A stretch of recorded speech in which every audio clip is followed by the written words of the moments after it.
Right, we just got back from Dunkirk, which was pretty damn good. Pretty damn good.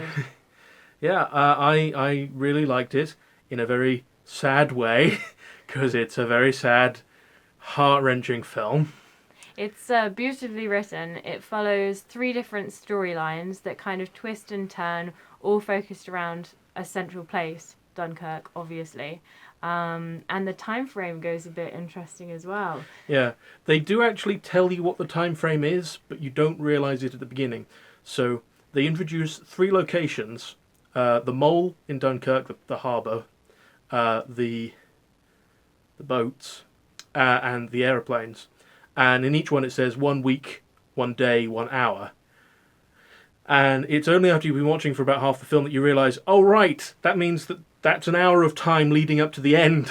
And that one was a week of time leading up to the end, and that was a day. And It's fantastic. It does it very well, but you may be confused if you forgot those titles. Yeah, but then it doesn't really matter because you work it out. Yeah, the clues are all there because you will cut from a scene in the daytime to a scene in the nighttime, or from clear skies to stormy skies. They are. You can see how they're not meshing perfectly. I think it's so time. brilliant and brave of them to say, no, this isn't what the audience wants to be spoon-fed, but yes, this will create a better arc.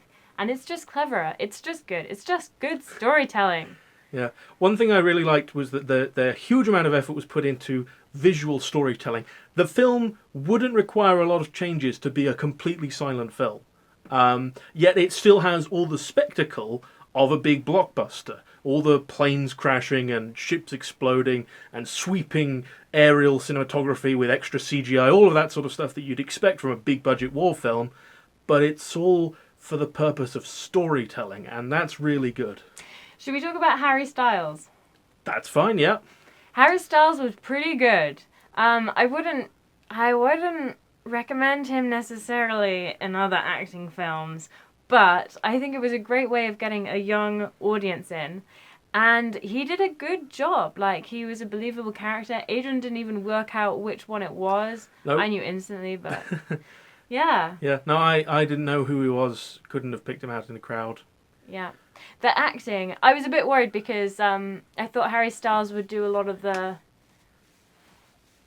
really tricky bits, and I'm glad he didn't. Oh, that's unfair. But he did a really good job, and he had a good role to play, and he really gave you the feeling of how young these boys are as well. And then you've got the older actors, like Mark Rylance, who just does an amazing job. Like, he's just what that man can communicate with a wrinkle in his eye is phenomenal. Oh, I think it's brilliant. And some more amazing eye acting from Tom Hardy. Yeah, no, there's one scene where you can see all the decision making in a really tough choice just in the eyes. You know, he's got a mask up to his nose and he's got a helmet down to his eye, and it's just there, and you can see every thought. And what's more, he's not actually flying. Like, if he were flying, that would be impressive that he got all that thought into his eyes, but he's in a goddamn green screen. Yeah, it's he's amazing. in a set. I actually think he acts better when he's only his eyes. No, I do. I think it's his skill. He does a really good job, and it's nice to see him working with a director who knows how to use him. It was the same with Mad Max, Fury Road. He was almost silent in that film, and every time he said anything, you could see it play out in his face before he was speaking. It is a real skill he has, and it's great to see it here. Yeah, it's a beautifully directed film. I don't like war films, I'll be honest with you. Saving Private Ryan, despite it being amazingly critically acclaimed and featuring one of my favourite actors of all time, Tom Hanks, I don't like it. I would not watch it if you paid me to. I would not watch it again. I really don't rate it at all. This film, I would definitely watch again. I thought it was fantastic. It was really gripping. It was really truthful. It felt like it gave you a little bit of reality of war, and I just thought it was amazing. Yeah, I'm really interested in the history behind it. I would like to know what their sources were, because some things seem super fake, but I don't mind because it gets you to the story. And that's one of the key things in history films. You have to remember that history sometimes has to be polished to get you to tell a story, because real history rarely forms a story. It just sort of happens and is sad. So I'd be really fascinated to find out where instances were dragged from maybe other bits of World War II, or what was fabricated, or what was... It all felt very truthful. It felt... the word is authoritative as opposed to accurate. It was portraying the war as it felt, not necessarily as it was. And you just get that real feeling. Similar to HBO's Rome.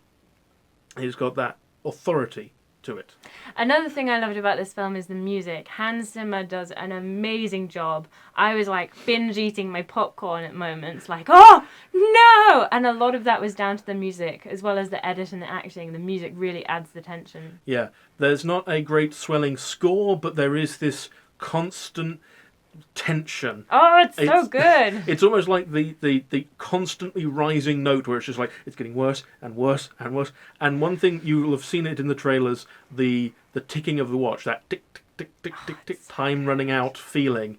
It's just all the way through the film, and it's really well done, because it's not the same piece of music all the way through, but it feels that way in the best possible way. And you barely notice it. You only notice it to think how tense you're feeling. Why am I feeling so stressed? Oh, right, that's why. Okay.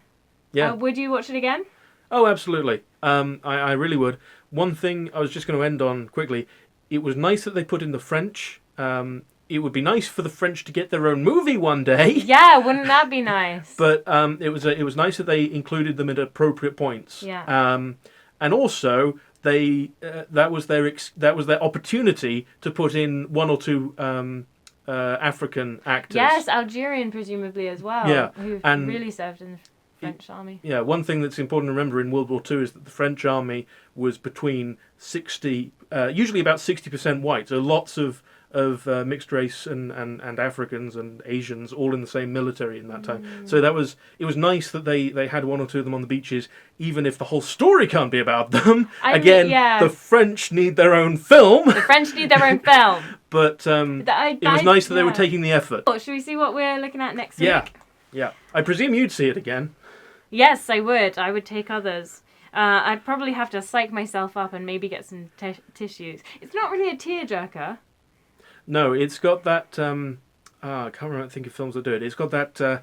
It's got that ending of the Lord of the Rings feeling, where everything is safe now. We have gone through a journey, and we can feel all our emotions. Complete, cathartic. Yeah. Therapeutic. Okay, we can watch Dunkirk again. Okay. We can watch Glenderborn, the opera. I mean, I might though. The operas at the cinema are pretty good, actually. We can see... Oh, I hope we can see this. We can see Valerian in the City of the Thousand Planets. I want to see that. I'm really looking forward to that film. Another famous millennial who isn't an actor and has never trained as an actor being shoved into a film to boost ratings. But it is... We'll see. It is the Fifth Element's director, who I think is Luc Besson. We'll see. We will see.